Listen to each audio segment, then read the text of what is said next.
Hello दोस्तों, मेरा नाम है Chetan Yadav and I graduate from IIT Kanpur in 2017 from chemical department.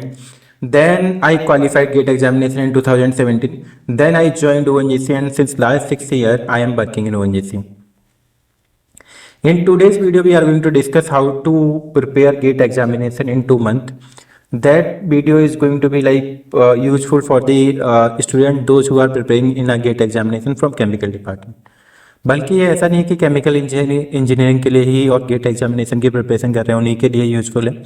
ये वीडियो किसी के लिए यूजफुल हो सकती है क्योंकि it has a very good strategies and I followed this strategy while preparing for the GATE examination and while appearing for the IIT ji.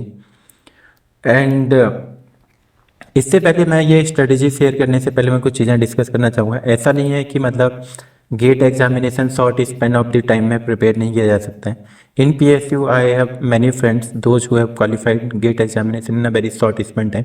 When I am saying short span of time it is like within 3 month. तो यहाँ 15 से 20% जनता ऐसी है जो 3 month के अंदर prepare करके gate examination करके आई है. और इन केमिकल इंजीनियरिंग की अगर मैं बात करूँ तो 80 to 90% जनता ऐसी है जो विदाउट कोचिंग यहाँ पर ONGC या PS IUC वगैरह में आई है. ठीक है, मैंने खुद 1 महीने में प्रिपेयर किया था GATE examination. So I think I am a good candidate to tell you how to prepare and how to prepare GATE examination in just 2 month.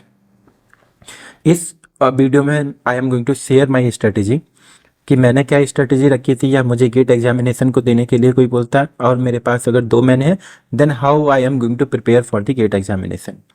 ठीक है, ये जो फर्स्ट स्लाइड है जो मैंने ये रखी हुई है ये मैंने इसलिए रखा हुआ है कि जब आप किसी भी एग्ज़ाम की तैयारी करते हो no matter you have 2 month 3 month और दी 1 ईयर आपको एक चीज़ करना पड़ता है not only for the exam preparation. अगर आपके ज़िंदगी के कोई भी गोल है तो आपको आइसोलेट होना पड़ता है. जहाँ जहाँ आपके टाइम वेस्ट हो रहे हैं वहाँ से मिनिमाइज करना होता है. मोस्टली लोग सोशल मीडिया में टाइम वेस्ट करते हैं तो आई आस्क और आई रिकमेंड कि आप अपने सोशल मीडिया के अकाउंट डीएक्टिवेट करके रखो. ठीक है, फ्रेंड सर्कल में जितना टाइम वेस्ट हो रहा है वो कम करके रखो. ठीक है, और when you are preparing for the any exam you have to you are suppose to give 10 hours for that exam. इससे ज़्यादा अगर आप कोई टाइम दे रहे हो it is good for you.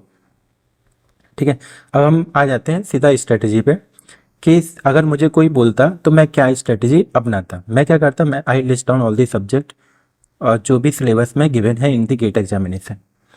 इसको मैं लिस्ट इस तरीके से करता जो मेरे लिए इजी सब्जेक्ट है उसको मैं टॉप पे रखता, जो मेरे लिए डिफ़िकल्ट सब्जेक्ट है उसको मैं बॉटम पे रखता. मैं ये नहीं देखता कि कितने मार्क्स का पेपर कौन सा कितने मार्क्स के क्वेश्चंस आ रहे हैं उस सब्जेक्ट में. मेरी लिस्ट हमेशा इस प्रायोरिटी बेसिस पे बनती कि टॉप में मेरा सबसे ईजीएस्ट सब्जेक्ट रहता according to me not according to the जनता.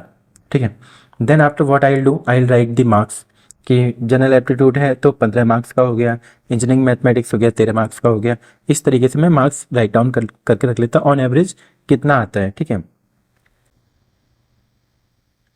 तो यहाँ से मैं इस चीज़ को 2 केस में डिवाइड करना चाहूँगा. केस 1 वो रहेगा जो केस 1 में ये लोग आएंगे जिनके कॉन्सेप्ट ऑलरेडी क्लियर है. तो जैसे मैंने बोला कि हम 10 घंटे देंगे तो मैं क्या करता था, मैं क्या करता और क्या करूँगा, मैं 1 आवर से लेके 1 आवर में daily will give to the general aptitude, 1 hour to the engineering mathematics. ये मेरे ईजीएस्ट सब्जेक्ट है जिसमें मेरे को पढ़ने की जरूरत नहीं, कॉन्सेप्ट मेरे स्ट्रॉन्ग है that's why I am in case 1. मैं जनरल एप्टीट्यूड का बात करता हूँ. जनरल एप्टीट्यूड में मैं 1 घंटे में ऑलमोस्ट 15 से 20 क्वेश्चन करता. ठीक है, अगर मेरे से 15 से 20 क्वेश्चन हो जाते इससे बढ़िया कोई बात है नहीं कि अगर आपसे सारे क्वेश्चन हो जाते हैं. लेट्स से कि अगर आपसे कोई क्वेश्चन नहीं आता है उस क्वेश्चन को मैं बुकमार्क कर लेता. ठीक है, उसको मैं बुकमार्क कर लेता. ठीक है, और इस क्वेश्चन का मैं theory what ever the problem I faced क्या थ्योरी है क्या कॉन्सेप्ट है I read from somewhere like book से पढ़ सकता हूँ, मैं ऑनलाइन पढ़ सकता हूँ, यूट्यूब से पढ़ सकता हूँ. जो भी मैंने पढ़ा और उसके शॉर्ट नोट्स बना दिए मैंने. ठीक है, दैट्स हाउ मेरे शॉर्ट नोट्स भी डेवलप हो जाएंगे. ठीक है, ये मैं डेली करूँगा जनरल एप्टीट्यूड के लिए. सेम मैं करूँगा जनरल इंजीनियरिंग मैथमेटिक्स के लिए. 1 घंटे में लेट से मेरे से 10 क्वेश्चन होते हैं तो मैं 10 क्वेश्चन करूँगा. 10 क्वेश्चन करूँगा, जो मेरे से आ गया बहुत अच्छा है, नहीं आया क्वेश्चन उसको मैं बुक मार्क करके रखूँगा फॉर द फ्यूचर रेफरेंसेस. और उसका मैं थ्योरी पढ़ूंगा over the internet over the book जहाँ पे भी गिवन है और उसको मैं शॉर्ट नोट्स में डेवलप कर दूंगा. ठीक है, फिर इसके बाद ये दो सब्जेक्ट मेरे पैरेलली चलेंगे पूरे, मतलब क्या नाम है, एंड ऑफ द प्रिपरेशन तक। फिर इसके बाद मैं जाऊंगा प्रोसेस कैलकुलेशन पे। Process calculation is easy for me, तो मैं what I will do, I start solving process calculation questions for 8 hour. अगर मैं 50 से 60 या 70-80 क्वेश्चन भी करता हूँ daily, same I am going to follow the same strategy. 80 question करूँगा मैं, जो क्वेश्चन नहीं आएगा उसको मैं बुक मार्क करूँगा, ओवर द इंटरनेट मैं उसके कॉन्सेप्ट पढ़ूंगा और मैं शॉर्ट नोट्स कंप्लीट कर दूंगा। लेट से 2 मंथ में, which I am pretty much sure कि आप, अगर आपके कॉन्सेप्ट क्लियर हैं तो आप मास ट्रांसफर या केमिकल इंजीनियरिंग तक पहुंच सकते हो, केमिकल रिएक्शन इंजीनियरिंग तक easily you can achieve there. ठीक है, अगर हम इसी चीज़ की बात करते हैं तो will come there and will, कि अगर हम यहाँ तक का सिलेबस कवर कर लेते हैं, यहाँ तक का, तो हमारा रिमेनिंग कितना रह गया, 5 3 8 plus 8 plus 9 17, almost you have prepared for the 83 marks. अगर 83 मार्क्स में अगर आप 90% एफिशिएंसी रखते हो, and efficiency is going to be very much important. और कभी ऐसा मत करना कि पूरा सिलेबस, एंटायर सिलेबस कवर करना है। जो भी एंटायर सिलेबस कवर करने में जाना उसको बहुत दिक्कत होती है। जैसे अभी मैं, जब मैं एग्ज़ाम प्रिपरेशन कर, मैं गेट एग्ज़ाम का एग्ज़ाम देने गया था, तो मैं 9 subject, instrumentation and process control भी मेरा प्रिपेयर नहीं था। 82 मार्क्स का आया था शायद, तो मेरे 82 में से 72 मार्क्स आए थे। दैट्स हाउ आई स्कोर्ड, मतलब आ गुड मार्क्स। ठीक है ना। इफिशियंसी कैसे इंक्रीज होगी, कुछ क्वेश्चंस आपके आते नहीं हो, वो टाइम बच गया, वो टाइम आप क्या दोगे, ऑलरेडी जो चीज़ें आती हैं उन्हीं को करना है। ठीक है, अगर आप 90% इफिशियंसी रखते हो और 83 मार्क्स का अटेम्प्ट करते हो तो will score almost 73 to 75 marks. ठीक है, तो that's how you have to prepare. और ऐसा नहीं है कि तुम्हारे प्रीवियस ईयर क्वेश्चंस कंप्लीट नहीं हो रहे हैं, तुमने थ्योरी नहीं पढ़ी and you move on to the second subject. नहीं, मैं जैसे किया था, मैं किया था पहले जनरल एप्टीट्यूड इंजीनियरिंग मैथमेटिक्स मेरा पैरेलल चला था। मैं पहले प्रोसेस कैलकुलेशन किया, जब मेरा प्रोसेस कैलकुलेशन पूरा कंप्लीट हो गया then I move to the fluid mechanics. ठीक है, और जो क्वेश्चंस नहीं आते थे उसको मैं इंटरनेट पे पढ़ता था।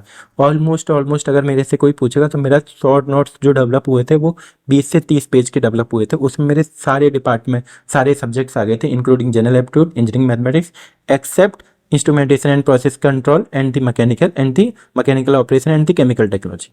ठीक है, कभी भी इस चीज़ में मत जाना कि पूरा सिलेबस कवर करना। पूरा सिलेबस कवर करने में ये दिक्कत आती है कि आप सिलेबस पूरा कवर कर लेते हो, आपको आता कुछ नहीं है, इफिशियंसी आपकी डाउन रहती है। इससे आपको यह है कि लेट से इस साल आपका एग्जाम नहीं होता है और आप प्रिपेयर किए लेट से थर्मोडायनेमिक्स तक, मैं मानता हूँ चलो कहीं तक नहीं हो पाया, थर्मोडायनेमिक्स तक कवर हो पाया, तो 15 तेरह 28 28 और 5 33 8 41 50 54 मार्क्स का आप कवर कर चुके हो। उसमें अगर 90% एक्यूरेसी है तो अगले साल you are pretty much sure कि यू कैन स्कोर 46 मार्क्स। अगले साल भी अगर आपको 2 महीने का टाइम मिला तो आप हीट ट्रांसफर, मास ट्रांसफर, इसमें से 3 4 सब्जेक्ट कवर कर लोगे तो you can also are able to score a good marks. ठीक है, that's how we have to plan a strategy. Let's say कि हमारे कॉन्सेप्ट क्लियर नहीं है, मैं मानता हूँ कि मेरे कॉन्सेप्ट क्लियर नहीं है, ठीक है, लेकिन जनरल एप्टीट्यूड के लिए मैं किसी को भी ऐसे कंसीडर नहीं करूँगा कि किसी के कॉन्सेप्ट नहीं क्लियर है। You are from my engineering background, so you are suppose to have a good knowledge and the good aptitude skills. ठीक है, तो जनरल एप्टीट्यूड का जो मैंने अभी प्रीवियस चीज़ें डिस्कस किया मैं वैसा ही करूँगा। तो इसके लिए same strategy for the case 1 and the case 2। Engineering mathematics के लिए मैं क्या करूँगा, first I go through the previous year questions. I am not going to attempt the previous year questions, I will just go through the previous year questions. मैं देखूँगा कौन कौन से टॉपिक कौन ज़्यादा इंपॉर्टेंट है। ठीक है, मैंने लिस्ट डाउन कर लिया टॉपिक्स को। I haven't attempted any questions, I repeat my self, मैंने कोई क्वेश्चन अटेम्प्ट नहीं किया, मैंने सॉल्व नहीं किया, मैंने जस्ट PYQ को गो थ्रू किया। फिर मैं किसी ऑनलाइन सोर्स पर जाऊँगा, ऑनलाइन सोर्स पर जाने के बाद मैं उस पूरे इंजीनियरिंग मैथमेटिक्स को पढ़ूंगा। पढ़ने के बाद जो जो इम्पोर्टेंट टॉपिक है जो मैंने अभी यहाँ से फाइंड आउट किया प्रीवियस PYQ से गो थ्रू करके, उन पे मैं ज़्यादा स्ट्रेस दूंगा और मैं उससे अच्छे से अपने नोट्स डेवलप करूँगा। अच्छे से नोट्स डेवलप करने हैं, शॉर्ट नोट्स डेवलप नहीं करने। Then after you have to start solving the PYQ। अब आप PYQ सॉल्व करोगे, अगर आपसे PYQ हो रहे हैं सही है, नहीं हो रहा है कुछ चीज़ तो वो आप शॉर्ट नोट्स में डालोगे। जो चीज़ें नहीं हो पा रही हैं उसको शॉर्ट नोट्स में डालोगे, और जो प्रीवियस ईयर क्वेश्चन है उसका, क्योंकि प्रीवियस ईयर क्वेश्चन के कॉन्सेप्ट बहुत ज़्यादा इंपॉर्टेंट है और तुमसे नहीं हो रहा तो उसको शॉर्ट नोट्स में बना के डालो। सेम अब इंजीनियरिंग मैथमेटिक्स किया, फिर आप करोगे प्रोसेस कैलकुलेशन। प्रोसेस कैलकुलेशन के PYQ को गो थ्रू करोगे, फिर उसके ऑनलाइन सोर्स पे जाओगे, एनपीटीएल वगैरह बहुत सारी चीज़ें अवेलेबल हैं, बुक्स वगैरह, जाओगे उसको पूरा कंप्लीट करोगे, नोट्स डेवलप करोगे, then you start solving the PYQ. और जो क्वेश्चंस नहीं हो रहे हैं उसके कॉन्सेप्ट को अगेन पढ़ोगे और उसको शॉर्ट नोट्स में डाल दोगे, ठीक है। That's how you have to prepare. इसमें भी सेम मान लो कि अगर तुमसे 6 सब्जेक्ट भी कवर होते हैं, ये मत सोचो कि तुम 2 महीने में जाके तुम एग्जाम क्वालिफाई कर लोगे। Don't think about that, you just have to think about to maximise your performance. कभी भी कहीं पर भी जा रहे हो, ये देखो कि अगर मैं 30 नंबर ला रहा था तो मैं 60 नंबर कैसे ला सकता हूँ। ऐसा नहीं कि मैं 100 नंबर का पढ़ के जाऊँगा, मेरे रहे नंबर 30। क्योंकि मैंने जो जितनी भी मेरे एक्सपीरियंस हैं और जितने भी मैंने टॉपर देखे, उनका यही स्ट्रेटजी रहता है कि मैं कम पढ़ के जाऊँगा, लेकिन इतना पढ़ के जाऊँगा कि मेरी इफ़िशियंसी 90 to 95% रहेगी। 70 नंबर का पढ़ के 90% इफिशियंसी, 63 मार्क्स आ गए। भाई बहुत सारे लोग होते हैं 100 नंबर का पढ़ के जाते हैं, आते हैं उनके 30 नंबर। बहुत सारे लोग तो ऐसे मैंने देखे हैं जो पूरा सिलेबस पढ़ लेते हैं और वो क्वालिफाइंग मार्क्स भी नहीं लेके आ पाते। तो this is not going to be a good practice. इससे ना आपकी नॉलेज बढ़ रही है, ना आप मोटिवेट हो पाओगे अपने इस कोर्स से, क्योंकि आपने इतना मेहनत किया, आउटपुट कुछ आ नहीं रहा। So you have to start working as a smart work, ठीक है। तो ये केस 2 हो गया, ठीक है। अब मैं अटेंशन देना चाहूँगा, मैंने यहाँ पे लिखा है do not attempt any question paper of questions of 2023, 21, 22 and 16। जितने भी लेटेस्ट पेपर हुए उनको कभी अटेम्प्ट मत करना, उनके कुछ। जब आपकी प्रिपरेशन कंप्लीट हो जाए सारे, जैसे मैंने 7 सब्जेक्ट कवर करने थे, आपको 8 करने हो, किसी को 9 करने हो, जब आपकी प्रिपरेशन कंप्लीट हो गई तो आप टेस्ट सीरीज मत ज्वाइन करो। I am not saying you are going to join any test series. सबसे पहले जो लेटेस्ट क्वेश्चन पेपर हुआ है उसको आप एज अ टेस्ट मोड में दे दो, ठीक है। 2023, 22, 21 को, 16 इसलिए क्योंकि आईएससी बेंगलोर में हुआ है। अब आपके मार्क्स आए लेट से 75। नाउ यू कैन कंपेयर कि 75 पे कितना, 2023 पे 75 मार्क्स पे कितनी रैंक आई थी। सो ये हम टेस्ट मोड में अटेम्प्ट करेंगे, इसलिए मैंने ये 4 पेपर रखे हुए हैं। केमिकल इंजीनियरिंग में 34 ईयर्स के पेपर हैं। अगर आप 30 साल के पेपर करोगे एक्सेप्ट 4, तो it is a very good amount of question bank you have. और ये 4 क्वेश्चन बचा के रखो फॉर द टेस्ट सीरीज। मैंने अभी ऐसा ही किया था, 3-4 पेपर मैंने छोड़ के रखे थे। मैं टेस्ट सीरीज के तरीके से, मेरे टाइम में ऐसा कोई ऐप वगैरह था नहीं, तो मैं क्लॉक रख के practice cut and I got a very good amount of confidence by just attempting previous year questions in a test mode, latest question previous year question paper, ठीक है। अब जब आपका इतना हो जाए उसके बाद देखो, अब आपको क्वेश्चन, आपके पास टाइम बच रहा है। अगर आपके पास टाइम बच रहा है तो मैं नहीं बोलूँगा टेस्ट सीरीज ज्वाइन करो। What I am going to suggest you to solve the chemical engineering questions, जो कि मतलब डिफरेंट डिपार्टमेंट के केमिकल इंजीनियरिंग के रिलेटेड क्वेश्चन सॉल्व करो। जैसे मैकेनिकल इंजीनियरिंग में जाओ, उसमें फ्लूइड मैकेनिक्स के रिलेटेड कौन कौन से क्वेश्चन है, हीट ट्रांसफर से, थर्मोडायनामिक्स से रिलेटेड कौन से क्वेश्चन है। But these question should be related to the chemical engineering. ऐसा नहीं है फ्लूइड मैकेनिक्स के तुम क्वेश्चन कर रहे हो और वो केमिकल में आ ही नहीं रहे, that is not making any sense. अभी आपको एग्जाम क्वालिफाई करना है, अभी आपको ऐसा नहीं है कि आपको मतलब ये दिखाना है कि you can solve any questions of fluid mechanics. वो टाइम आएगा, वो आप अलग करना जब आप रिसर्च में जाओ, एमटेक करो, कभी करो। देन आपको अगर फ्लूइड मैकेनिक्स का क्वेश्चन दिया जा रहा है, हीट ट्रांसफर का क्वेश्चन दिया जा रहा है, देन यू कैन लाइक अपने आप को अच्छा दिखाने के लिए you can attempt this department question. But for now you are preparing for the GATE examination, तो आपको क्या करना है, आप रिलेवेंट क्वेश्चन को सॉल्व करोगे, ठीक है। तो देखिए set to score mobile application है। Set to score mobile application में आप टेस्ट मोड में भी प्रीवियस ईयर क्वेश्चन पेपर दे सकते हो। Set to score mobile application में आप बुकमार्क भी कर सकते हो क्वेश्चन। सेट टू स्कोर में आपको प्रीवियस ईयर के रिलेवेंट क्वेश्चन भी एक जगह मिल जाएंगे। And previous year question paper with solution is also available. General aptitude और इंजीनियरिंग मैथमेटिक्स के सारे डिपार्टमेंट के क्वेश्चंस मिल जाएंगे। So I think set to score mobile application is good resource for you for while you are preparing for the GATE examination. So you can use set to score mobile application. अगर इतना सब कुछ करने के बाद भी अगर आपके पास टाइम बचता है तो मैं जो सजेस्ट करूँगा, आप अपने रिवाइज करो शॉर्ट नोट्स को। जनरली टॉपर आपको बोलेंगे कि प्रीवियस ईयर क्वेश्चन पेपर 3 से 4 बार सॉल्व करो, बट मैं नहीं बोलूँगा कभी 3 से 4 बार सॉल्व करो। पहली बात तो आपके पास टाइम नहीं बचा हुआ है, आप समझ रहे हो 2 महीने में आप नहीं कर सकते हो प्रीवियस ईयर पेपर 3 से 4 बार। तो what you have to do, आपने बुक मार्क करके रखे हो क्वेश्चन, आप सिर्फ बुक मार्क क्वेश्चन को सॉल्व करके जाओ। बुक मार्क क्वेश्चन में 2 टाइप के क्वेश्चन होंगे, first difficult, second is the important question, ठीक है। तो that's how you have to solve the previous year question again, ठीक है। No need to attempt previous year question again and again.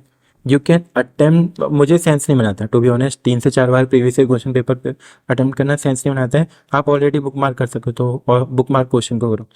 जब आपके पास टाइम बच रहा है then after you join a good test series.